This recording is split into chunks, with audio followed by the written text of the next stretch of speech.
This is Matthew Kratter's Bitcoin University. Today I want to talk about whether or not you should be worried, and I also want to answer a few questions. Real Estate S2Z writes in, I used to watch this channel to learn about Bitcoin. That is now no longer the case. Please stop focusing on this garbage and get on with the mission of teaching people about Bitcoin. Thank you for your attention to this matter. My response, where have you been? If you were paying attention over the past few months, I've taught you about inscriptions, the witness discount, opcodes like OP_RETURN, block template construction and mining pool centralization, how mempools work, the distinction between policy and consensus, how to mine Bitcoin at home, how to run Bitcoin nodes on your laptop or using Start9. And now we're learning about UASF, user-activated soft forks in general, hard forks, as well as the messy process of Bitcoin governance. I have made you into the Karate Kid, the Bitcoin Karate Kid, while you thought you were just painting fences. Nathan US Ray 777 has a similar critique. Why is this worth watching at all? Nobody, even Matt, is going to move the needle on Bitcoin. It will do what it will do. Well, certainly Bitcoin is bigger than any of us individually, but my response was, don't assume that everyone is low agency just because you are. And when you say it will do what it will do, that form of inaction is actually taking a side. It's not a completely neutral position. Pufifa writes in, why aren't individuals like Michael Saylor and similar vocal about all of this? I mean, they have a lot at stake, don't they? Looks like this will have to be fought by Matthew Kratter, the mechanic, Luke, and all of us plebs at the end. My response, little guys fought and won the block size war in 2017 as well. And so I think that's really important to remember. If you want some weekend reading for next weekend, this is a really good book. I just reread it over the past weekend. And when you read this, you'll realize just how much of Bitcoin's history has been people arguing and fighting with each other. And you also learn about the UASF in 2017, which really was a movement, a grassroots movement from the bottom up, and was able to defeat all the big Bitcoin corporations at the time. So that's why I say little guys fought and won the block size war in 2017. And then someone wrote in saying, because Saylor is not technical. My response, Saylor is an MIT grad, so I don't assume he doesn't understand what's going on. I think he's very technical. I think Michael Saylor does understand that Bitcoin is a monetary network, and that's what he's promoted it as. I think perhaps he has to be a little bit careful here. And one reason you may not be hearing from some large Bitcoin holders like him is because we don't have Bitcoin dictatorships, and large holders and those with a lot of power are usually very careful to remain neutral and not come down hard on one side, though we have heard in the past Michael Saylor talk about how he thinks the best way to attack Bitcoin is to give Bitcoin devs too much money. So that suggests to me that he would probably be sympathetic or is sympathetic to our cause. So again, check out the block size war. This is definitely worth reading. If you read this book, it'll give you a good overview of lots of Bitcoin history. The history of Bitcoin is that of one battle after another, an endless infighting with Bitcoiners at each other's throats most of the time. So if the current conflict has been bothering you, you should know that this is really par for the course when it comes to Bitcoin. It seems like the 2021 to 2022 period was this exceptional time when most of us were on X and YouTube and fighting the shitcoiners instead of each other. Looks like those days are over now, and now we're being forced to fight the enemy within that wants to load up the Bitcoin network itself with large manure piles of non-monetary data. So really, constant conflict is the norm for Bitcoin, and it's a good thing because it's Bitcoin's immune system at work. To sort of modify Jefferson's saying, the price of freedom money is eternal vigilance. If you're enjoying this video so far, just pause really briefly here to ask you to help to support this channel. Hit the subscribe button, that does really help. Leave a like, leave a comment, question, suggestion for a future video, and share this video with a friend or family member. Chauvinist Y7B writes in, can anyone give me a straight answer? Is Bitcoin compromised and we've lost our last hope against fiat? Should I sell while I can? This whole fiasco is taking a toll on me. I'm very sympathetic to this sort of stress. Someone writes in Spanish, and I put it through a translator. Bitcoin remains the best money in the universe and will continue to be. Matthew is not trying to generate FUD, but he also doesn't want to encourage laziness, since in this battle against spam, we must react. So that really is, I think that's a great summary. That's the fine line I've been trying to walk. My response to the same comment, Bitcoin Core has certainly been compromised, but all is not lost because the network is beginning to route around Core by running knots and working on a soft fork. And I'm not selling it's an emotional roller coaster, but I'm convinced we're going to win. You can help by running a knots node, but then don't stress out, spend time in nature and with family and friends. And if this current battle is becoming too much for you, you should definitely just opt out. Just keep hodling, sit on your hands, don't worry about it. Everything is going to be fine. But if you're willing to fight in the battle, we certainly need you as well. And as Drumming and Discipline writes, no, Bitcoin is not compromised. This is part of the Bitcoin story. I think Bitcoin is actually in a much stronger position when it comes to node software centralization than it was even 6 months ago. 2025 has actually been a wonderful year for pushing forward node decentralization, and so many good Bitcoiners are now running nodes who weren't running nodes at the start of this year. We're still hovering around 20-21% when it comes to Bitcoin NOTs nodes on the network. And I find it impossible to be black-pilled by what's going on, especially because I think we're going to win.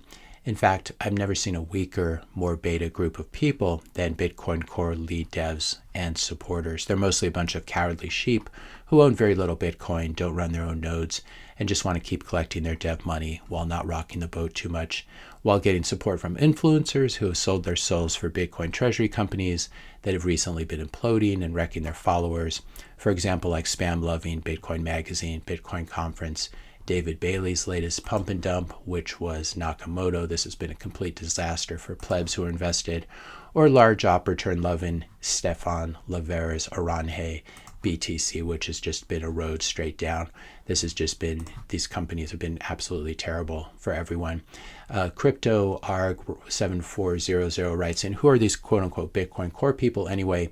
Who made them the CEOs of Bitcoin? Are they all agents of the CCP or something? Charles Miller says what I've been asking repeatedly, but Matt strangely has no interest in talking about it.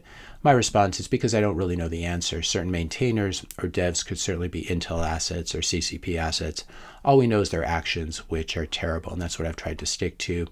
And then I write, some are certainly Intel assets, but most are probably just young and naive about how the real world works, or too autistic to understand the huge risks they are taking. We take away their power when we stop running their software. So they're not really CEOs of Bitcoin. And by moving to NOTs, you can move away and take power from them. And the soft fork is certainly going to take power away from the spammers. As a different Matthew writes in, I 100% agree with you, but I haven't seen NOTs adoption increase much beyond 20% in over a month. A fork won't work without more adoption. Now, while I'd like to see more Bitcoin NOTs adoption, we will still be fine because, and this is the reason, even Core 30 nodes and previous version Core nodes will recognize our version of the chain if it is the longest and has the most proof of work. So it's not really a voting system here. Basically, nodes on the Bitcoin network will accept the longest chain as the canonical or legitimate chain. So NOTs adoption could stay where it is today and we could still win, but that doesn't mean we should become complacent. So it's still very important that you run a Bitcoin NOTs node, because in part this sends a signal to the large mining pools that we're serious about this and makes them think twice about choosing the spam chain should there be a chain split or a fork. And I think it's important to keep reminding people as well that Bitcoin Core is not a monolith. There are lots of good people in there. And they're not the noisiest ones. But here's one Bitcoin Core dev I've been following on this channel, Juan Aleman, writing and saying the main issue here is with the Bitcoin repo itself. A single authority with too much influence now escalating to the point of a fork over defaults. I don't know how you feel about this whole situation, but for me, it's quite uncomfortable to be in deep conflicts with peers and even friends. But Bitcoin Core devs seem way too invested to remain unbiased, clearly missing the forest for the trees. And then Juan suggests that they just revert the defaults, take op return back down to 83 bytes. And then Juan writes, let's be adults. Do you really want to continue fighting? There's this thing called the golden rule, and Core broke it. Accept it, let's fix what we can and move on. I anticipate this whole situation has been very educational for many, and it's actually good to have the option to use multiple op returns instead of burn outputs. But a 1000x increase of non-transactional arbitrary data by default is undeniably abusive and risky, which we are experiencing the consequences of. Let's stop the escalation. So there's certainly some very reasonable Bitcoin Core devs in the institution, so we shouldn't paint them all with the same brush. But that being said, I still would be very surprised if even 10% of the main Bitcoin Core devs are running their own nodes, in other words, using their own product, or even mining Bitcoin at home, as we hear from Jeremy Rubin in this previous video of mine. Like people just don't actually, Totally. they could be working really hard on it, they don't actually do the thing. Yeah. A lot of Bitcoin Core devs probably either don't have that much Bitcoin, don't run nodes, Yeah. don't make transactions more than once a year. So And that's Jeremy Rubin speaking. That's not me talking. And Jeremy is a previous Bitcoin Core supporter. He was the author of BIP 119, the whole CTV thing. So there's someone who's been on the inside and is suggesting that most of these people are building a product, a node software product that they themselves don't use at all or rarely use. Vinny Cheese 2458, Matt, I appreciate the coverage, but what can I do besides run knots? I've learned that running knots is not enough from your videos, so what else does your community need to do? I really love when I see a comment like this, and I'm really humbled by it, and I appreciate it. My response, great question, and thanks for asking. You can start mining Bitcoin at home. That really helps. You can also get ready to run the soft fork client software if you support the soft fork. And this soft fork client software will be something, it'll be some version of Knots or Core. You'll be able to run it on your Start9 or your Umbro, or run it on your laptop as well, I imagine. And I'll put a link to this video about how to mine Bitcoin at home. This is very important too, so that you build your own blocks and you build blocks that exclude spam and other nasty stuff. I'm the Batman 5252 writes, I believe that it's imperative that we immediately take the fight to Reddit. GameStop showed us just how powerful it can be, etc., etc. The problem with that is that Reddit is not currently very happy with me. The subreddit Bitcoin, Ricardo Darter writes in, hey Matt, I commented on subreddit Bitcoin that we should be running Bitcoin knots and I got banned. Actually, a mod sent me this long answer. I'm curious about this. Here's that mod reply. Basically, they're saying this is all misinformation.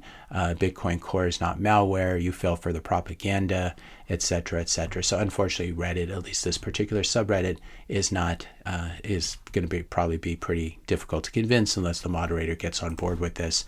Also wanted to post this. I haven't watched it yet, but it looks like Mechanic made a video and posted it last night about the upcoming soft fork. So definitely check this out and share it widely if you can. And I'll be watching it after I finish this video, and we'll probably be talking about it in tomorrow's video. If you enjoyed this video, be sure to hit the subscribe and like buttons.